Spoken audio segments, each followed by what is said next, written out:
আমি একদম তরতাজা গ্রামের খাঁটি দুধ সবসময় আনি। আমার ছোট বাচ্চা খায়, আমার রেগুলার আধা কেজি 1 কেজি এরকম করে দুধ লাগে।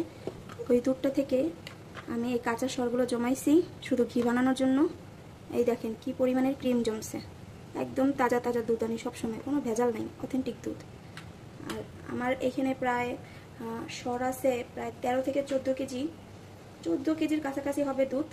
ওইটা থেকে আমি সর জমাইছি প্রতিদিন একটু একটু করে করে, প্রায় আমার 1 মাস লাগছে। এই দেখেন কি পরিমাণে ক্রিম।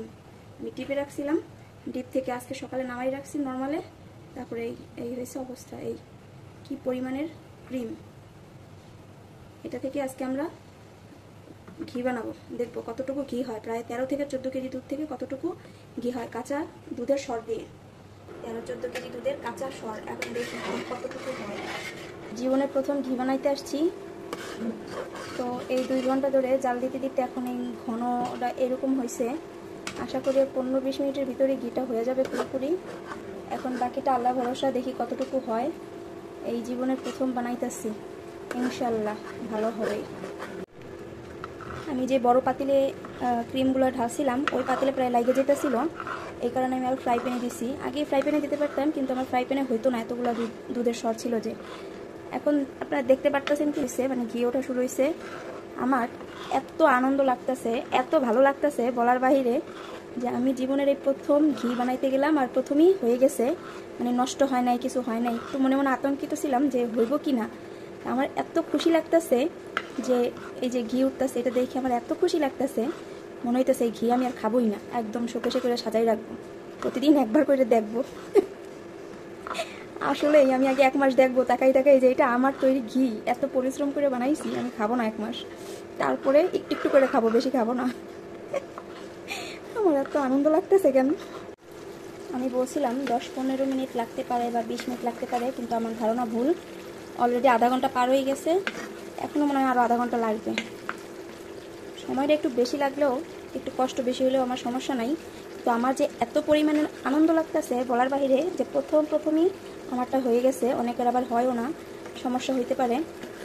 অনেকে ভাবতে পারে যে মহিলাটা একেবারে একটুখানি ঘি বানাই এত আনন্দ পাইতে থাকে। ভাই, আমি যেটাই প্রথম বানাই, মানে যে কোনো জিনিস যে আমি যেটা পারি না, ওইটা যদি আমি প্রথম বানাই আর প্রথমবারই হয়ে যায়, আমার মানে এত আনন্দ লাগে, এত খুশি লাগে বলার বাহিরে। প্রথমবার যদি একবার পাইরা যাই, তাহলে আর দ্বিতীয়বার আমার সমস্যা হয় না। আমার অনেক আনন্দ লাগতেছে, ভাষায় আমি প্রকাশ করতে পারবো না, এতটা আনন্দ লাগতেছে আমার। এত সুন্দর একটা স্মেল আসতেছে বলার বাহিরে, এত সুন্দর ঘ্রাণ, অস্থির লাগতেছে। আর এই যে উপরের এইগুলো দেখতেছেন, অনেক আপুরা বলে এগুলো দিয়ে নাকি মুড়ি খেতে খুব মজা, আবার গরম ভাতের সাথে খাইতে খুব মজা। আমি মুড়ি দিয়ে ট্রাই করবো কেমন লাগে। আমি আর নয়তো 100 বার আমার জামাই রাইনে দেখাইছি, দেখো তো ঘন হইতেছে, দেখো তো আরেকটু টানছে, দেখো তো একটু একটু তেল ছাড়ছে। এইমাত্র আমার জামাই রাইনে দেখাইছি, দেখো না হয়ে গেছে, নাচানাচি করতেছি খুশিতে। ও বলে তুমি আমার যেই পরিমাণে টাকতেছো, তুমি বাসায় যাও, ঘরে যাও, আমি নিজেই তা বানাই দিই। তোমার 100 বার করে ডাকছি, আমার শাশুড়িরে ফোন দিছি, মামির শাশুড়িরে ফোন দিছি, যাদের লাইনে অনলাইনে পাইছি সবারে ফোন দিয়ে খালি ভিডিও দেখাইতেছি।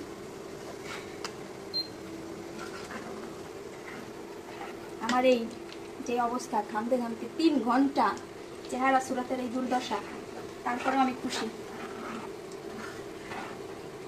এই বুটবুটটা কইমা যাইব, পরে এটা ছেঁকতে হইব।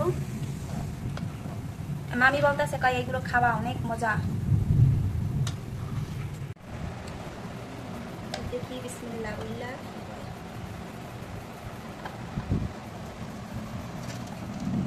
কিছু হইবে না। এই করিস না, বেশি ভাজা ভাজা করে লাইলাম না, খুশি চালাই।